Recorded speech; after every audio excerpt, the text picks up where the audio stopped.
오늘 첫 순서로 만날 분 박원순 서울시장입니다. 참 중앙정부 못지않게 이슈 많은 곳이 서울이죠. 무상보육 문제부터 택시요금 인상 그리고 내년도 지방선거까지 입장이 궁금합니다. 바로 연결을 해보죠. 박원순 시장님 안녕하세요. 네, 안녕하세요. 무상보육 그야말로 우여곡절 끝에 내년에는 일단 할 수 있게 됐네요. 사실 꼭 그렇지가 않습니다. 지금 이번에 이제 정부가 그 기준 보조율, 국고 기준 보조율을 당초 약속한 20%가 아니라 10% 올리는데 그쳤거든요. 그렇죠. 그래서 뭐 서울시만이 아니라 사실 모든 지방 정부가 전부 지금 실망하고 있는 상태고요. 예. 뭐 그동안 서울시 경우는 뭐 언론을 통해서 알려져 있기는 합니다만은 이게 정부가 만약에 20%가 아니라 10%만 지원하면 내년에 한 1,000억 정도 더 부담이 되거든요. 2,000억 지방채 발행하는 건 말고도 1,000억을 더 내야 되는 건가요? 내년에 새롭게 부담이 될 게. 예. 그래서 이게 뭐 잘 아시다시피 서울시 세수도 참 힘들거든요. 경기 침체 또 정부의 취득세 인하 때문에 금년에만 7,900억 원 정도가 세수가 줄었습니다. 그래서 금년에 지금 이미 3,000억 정도의 감 추경을 해서 의회에 지금 가 있는 상태거든요. 그러니까 이렇게 되면 정말 뭐 금년 같은 또 무상보육 위기가 되풀이되지 않을지 걱정입니다. 그러니까 지금 정부에서 애초 약속한 20%를 지원해 주는 게 아니라 10%포인트 올리는데 그쳤습니다. 그래도 서울시가 지방채 내서 겨우 내년에는 할 수 있게 되는 거다. 우리 이렇게 알고 있었는데 그것도 확실한 건 아니에요? 네, 한 1,000억 정도 저희들 지금 예측으로는 더 부담해야 된다 이렇게 생각이 되고요. 되긴 되시겠어요? 그러면은 그 1,000억 정도 더 부담? 아니 그러니까 그게 이제 저희들로서는 너무 힘겨웠기 때문에 20%로 해달라 이렇게 계속 말씀드린 거죠. 그리고 뭐 이게 잘 아시다시피 그 박근혜 대통령께서 내세우신 국민행복 10대 공약 중에 하나잖아요. 그렇죠. 그리고 또 대통령께서도 이런 무상보육과 같은 보편적 복지는 중앙정부가 책임지는 게 맞다 이렇게 말씀하셨고요. 뭐 외국에도 다 그렇게 하고 있는데 정말 형편이 어려운 지방정부한테 이제 이런 걸 일방적으로 결정해서 내려보내는 거잖아요. 근데 예컨대 뭐 서울시가 80, 중앙정부가 20 이렇게 하자는 것도 사실은 중앙정부가 일방적으로 그냥 정한 것이거든요. 애초에도. 네. 근데 지금 이제 뭐 정부에서는 이렇게 얘기를 합니다. 정부가 애초에 약속한 국고 보조율 20%포인트가 아니라 10%포인트에 올리는데 그쳤다고 서울시는 주장하지만 사실 10% 인상에다가 탄력 보조율 등을 붙이면 실제로는 20% 인상이 된 거나 마찬가지다. 엄밀히 말해서 약속 파기는 아니라 이렇게 얘기를 하는데. 제가 이런 비유를 좀 말씀드리고 싶은데요. 집안에서 살림을 하는데 그 아버지가 예컨대 아이 어린이집 비용, 우유값, 기저귀값 이런 걸 늘 들어가는 돈이잖아요. 그렇죠. 근데 그걸 안정적으로 지급을 해야지. 아니 뭐 보너스 받았다고 주고 또 안 주고 그러면 살림 어떻게 삽니까? 말하자면 그 말씀하신 탄력 차등 보조율이라는 것은 확정돼 있는 게 아닙니다. 그야말로 탄력이잖아요. 탄력적으로 차등해서 보조한다는 것인데요.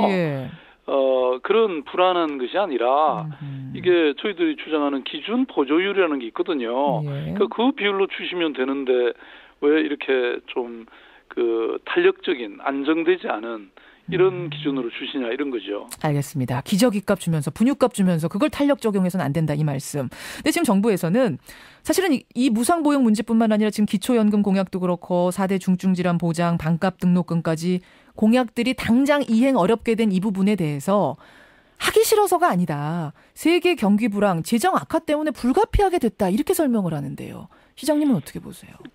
물론 중앙정부도 힘든 거 저희들 알고 있고요. 그래서 사실은 말씀드린 무상보육만 하더라도 그 중앙정부 또 국회가 일방적으로 결정한 것이지만 저희들이 안 하겠다는 게 아니지 않습니까? 80대 20을 60대 40으로만 좀 낮춰달라. 그러면 저희들도 막 이것저것 줄이고 해서 해보겠다는 이런 거거든요. 그러니까 뭐 중앙정부는 큰 형님이잖아요. 그러니까 여지가 많은 거죠. 근데 지방정부는 세수라는 게 딱 그 국회의 법률로 정해준 아주 제한적입니다. 그러니까 저희들은 뭐 어떻게 정말 해볼 여지가 정말 적은 것이죠. 그래서 이런 어려움을 좀 알아주시면 좋겠다. 아까 말씀드린 것처럼 정말 뼈를 깎는 심정으로 오죽하면 그 2천억이나 되는 지방채를 발행했겠습니까? 이런 거 좀 이해해 주시고 소통 좀 해주시고 함께 협의해 주시고 사실 이거 지난번 이명박 대통령 시절에도 이런 어려움이 있었는데요. 그때 김황식 총리가 저희 시도지사 다 모아놓고 우리가 협의해갖고 서로 절반씩 이렇게 부담하게 됐던 거거든요. 그러니까 이런 좀 노력이라도 해주시면 좋은데 늘 일방적으로 이렇게 하시니까 저희들 너무 힘겹다 이런 하소연이죠. 너무 힘겹다. 기초연금 공약 요즘 논란이 한창이었는데 그건 어떻게 보고 계세요? 거기도 마찬가지입니다. 거기도 그게 결국 이제 공약은 중앙정부가 해놓고 결국은 또 지방정부의 상당한 그 매칭 비율이 따라가거든요. 그러니까 이 매칭이라는 게 사실 지방정부를 거의 빈사지경으로 모는 그런 제도거든요. 그러니까 중앙정부가 예컨대 다 부담하면 좋은데 결정은 중앙정부가 하고 생색은 다 내놓고 지방정부 보고 몇십 %. 서울 같은 경우는 또 워낙 그런 것들이 많습니다. 80 부담해라. 또 서울은 부담 안 해주시는 것들도 있고요. 네. 말하자면은 생색은 그러니까 공약은 중앙에서 대통령이 걸었는데 책임은 지금 지자체가 져야 되는 이런 상황인 게 많은 거군요. 저는 기본적으로는 중앙정부가 결정한 것들을 지방정부도 따라가야죠. 저는 결국은 대한민국 안에 있는 지방자치단체 아닙니까? 물론이죠. 그래서 뭐든지 협력하고 따라가야 된다고는 생각하지만 저희들의 이제 재정 상황이 빤하게 나와 있는데 알겠습니다. 그래서 이게 서울시만 그런 게 아니고요. 지금 전국의 지방자치단체가 다 그렇습니다. 김관용 경북지사님이 저희 시도지사 협의회 의장이시거든요. 이분이 늘 하시는 말씀이 한국의 지방자치는 이할자치다. 왜냐하면 이게 재정이 지금 사업은 우리가 오히려 지방정부가 6을 하고 6대 4로 하고 있는데 재정은 오히려 2대 8로 중앙정부가 다 쥐고 있다 이런 얘기입니다. 알겠습니다. 그래서 내년도에 무상보육 하는 겁니까 안 하는 겁니까 서울시? 저는 일단은 가긴 가는 건가요? 가야 된다. 어떻게 해서든 가긴 가겠다. 네. 현안이 많습니다. 서울시 택시요금 이번 토요일부터 인상이 되네요. 기본 요금 3,000원이죠.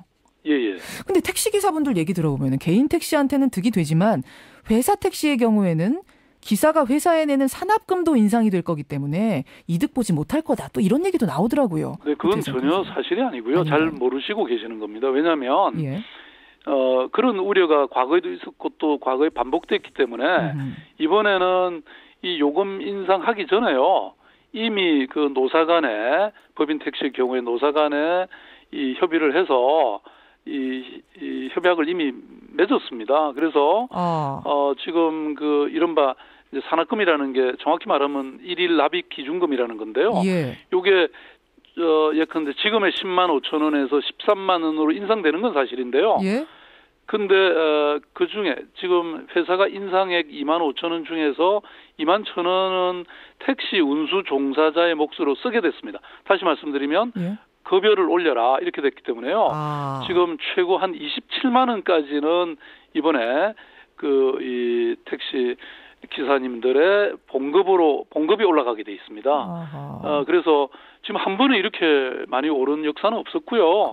이게 이제 그 택시 월급제의 저는 시작이다 이렇게 보고 있고요. 그래서 이건 굉장히 큰 변화고 기사님들한테는 확실히 득이 된다 이런 말씀이세요. 그렇습니다. 서민들은 근데 부담되는 거 아닙니까? 물론 당연히 그렇죠. 그런데 이제 실제로 그동안 요금이 한 4년 동안 동결돼 왔거든요. 그러다 보니까 LPG 가격도 한 40% 정도 올랐고 운행 비용이 계속 올랐는데 사실 택시 기사님들 또 이런 쪽 다 어찌 보면 서민인데요. 이분들의 자꾸 희생으로만 계속 그 요금을 누르기만 할 수는 없는 상황이고 또 서울시가 이번에 올린 게 다른 시도보다는 그래도 한 10% 낮은 그런 정도 인상폭이 저희도 많이 고민하고 그런 부분은 좀 이해해 달라는 말씀 박원순 서울시장 만나고 있습니다. 지금 택시 시스템 얘기도 하고 무상보육 얘기도 했습니다만 지금 진행 중인 많은 작업들 마무리 짓기 위해서라도 내년 재선에 도전하시는 거잖아요, 시장님. 네. 뭐 제가 이제 보궐선거로 들어왔기 때문에 임기가 2년 8개월입니다. 2년 8개월짜리 지금 시장 일을 하고 있는데요. 근데 뭐 재선은 결국은 시민들의 몫이잖아요. 시민들의 뜻에 따라서 이루어지는 거니까. 그렇죠. 다만 제 생각으로는 어찌됐든 지금 이렇게 벌려놓고 있는 일들을 뭐 2년 8개월 만에 모두 완성하기는 힘든 거니까 한 번 정도 더 임기를 했으면 이런 우리 시민들의 삶의 질을 높이는 이런 많은 일들이 좀 더 결실을 맺지 않을까 뭐 이렇게 생각은 하고 있습니다. 그런데 안철수 의원하고는 요즘 종종 연락 좀 주고 받으십니까? 자주는 아니지만 가끔 뵙고 하세요. 또 연락은 하고 있죠. 그 안 의원이 만든다는 신당에서 서울시장 후보 낸다는 그런 말씀은 안 하세요? 근데 뭐 안 의원님은 저는 뭐 저하고의 관계는 저는 좋은 관계로 생각하고 있고요. 또 안 의원님이 국민적 지지를 얻고 있는 것은 그만큼 새로운 정치에 대한 국민들의 기대잖아요. 기대가 높기 때문인데 그래서 그만큼 소중한 분이고 뭐 저와도 어쨌든 저도 뭐 같은 그런 뭔가 지금의 정치와는 다른 새로운 정치를 우리 시민들 국민들에게 보여드려야 된다 이런 생각을 하고 있기 때문에요. 서로 저는 끝까지 협력해야 되는 그런 관계다. 이렇게 끝까지 협력해야 하는 관계다. 그 말은 지금 사실은 안철수 의원 측에서 안철수 의원이 한 말은 아닙니다만 안철수 의원 측에서 내년에 신당 창당하면 서울시장 후보를 내겠다는 의사를 언론에서 밝혔습니다. 그렇게 되면 다자구도가 되고 야권에서 이 경쟁표가 갈라지기 때문에 박원순 시장이 상당히 불리해질 것이다. 이런 얘기가 나오고 있거든요. 네. 아니 뭐 제가 뭐 짝사랑인지는 모르겠는데요. 근데 뭐 그게 이제 어떻게 될지야 그건 뭐 알 수 없는 일이고요. 다만 아까도 말씀드린 것처럼 기본적으로 안 의원님이 지향하시는 그런 어떤 새로운 정치가 저는 사회적으로 우리 사회에 굉장히 의미 있는 일이기 때문에 뭐 협력을 해야 된다 저는 그렇게 생각하고 협력을 해야 있다는 된다. 거죠. 협력해야 된다 계속 강조하시는 건 결국은 박 시장님이 하시고 거기 안 의원님이 좀 후보 내지 않고 서로 도와가는 이런 관계가 됐으면 좋겠다. 시너지 냈으면 좋겠다. 이런 말씀으로 들리네요.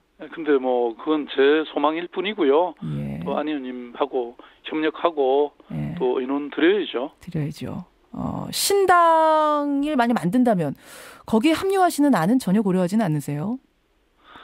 협력하기 위해서?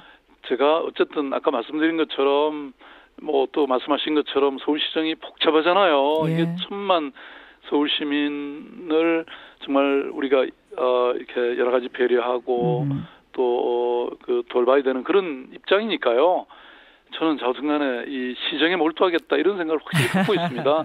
나머지 정치라는 것은 뭐 이게 정말 누가 예상하고 다 예측할 수 있겠습니까? 다만 저는 최선을 다하고 이건 뭐 사람의 뜻이라기보다 저는 그 하늘의 뜻이 있는 것이다 이렇게 생각하고요. 열심히 하겠습니다. 알겠습니다. 시장님 오늘 참 이 생방송 인터뷰 길지 않은 인터뷰에 현안은 많아서 제가 짧게 여러 가지를 여쭤보게 되는데요. 어제 뉴스 보셨는지 모르겠어요. 지난 5월에 발견됐던 이른바 박원순 제안 문건. 그러니까 검찰, 경찰, 감사원, 소관부처, 보수단체 등을 총동원해서 박 시장에게 압박을 가하자. 이런 문건이 하나 발견이 돼서 이거를 검찰에 수사해달라고 고발을 했었습니다. 그런데 어제 검찰이 국정원 게 아니다. 결론을 내리고 각하 처분 내렸습니다. 문건에 거론된 당사자로서 어떻게 보셨어요? 이 각하 처분. 글쎄요. 뭐 저도 뉴스는 봤습니다. 근데 이거 뭐 제대로 당사자 소환도 안 하고 끝났다. 이렇게 이제 사실 제가 고발한 게 아니고 민주당이 고발을 했고 지금 뭐 항고를 한다고 하시니까요. 좀 더 지켜봤으면 좋겠고 저는 어찌됐든 뭐 제가 정말 올바른 시정을 열심히 하고 있는데 그런 뭐 다른 것도 아니고 국정원 그야말로 국가 안보에만 몰두해야 하는 국정원이 그런 문건을 작성한다는 것이 있을 수 없는 일이라고 생각하고요. 그렇지만 제가 고발 안 했잖아요. 저는 오직 저튼 시정에 몰두하면 뭐 어떤 방해가 있다 하더라도 결국 시민들이 다 이해하시고 제 편을 저는 들어주실 것이다 이렇게 믿고 있습니다. 국정원 것일 거라는 어떤 심증 같은 게 있으세요? 뭐 저는 그렇게 믿고 있죠. 왜냐하면 실제로 뭐 그런 그 문건에 나와 있는 내용들이 실현된 것들도 뭐 저희들 지난번에 조사를 해보니까 일부 있었고요. 그렇군요. 또 그게 뭐 그런 문건이 외부에서 누가 임의로 만들기가 쉽지 않은 그런 문건이라고 생각이 되고요. 지금 검찰은 근데 국정원한테 물어보니까 국정원 거 아니라고 한다. 그래서 각하 처분 내린다 이랬는데요. 네. 그러면 그렇게 뭐 그렇다고 누가 쉽게 시인을 하겠습니까? 누가 그거를 제대로 해야지. 네. 국정원한테 가서 국정원 거냐라고 물으면 그게 수사가 제대로 되겠느냐 이런 말씀. 알겠습니다. 예, 여기까지 오늘 말씀을 듣도록 하죠. 예, 박원순 시장님 오늘 아침 바쁘신 시간 내주셔서 고맙습니다. 네, 고맙습니다. 예, 박원순 서울시장이었습니다.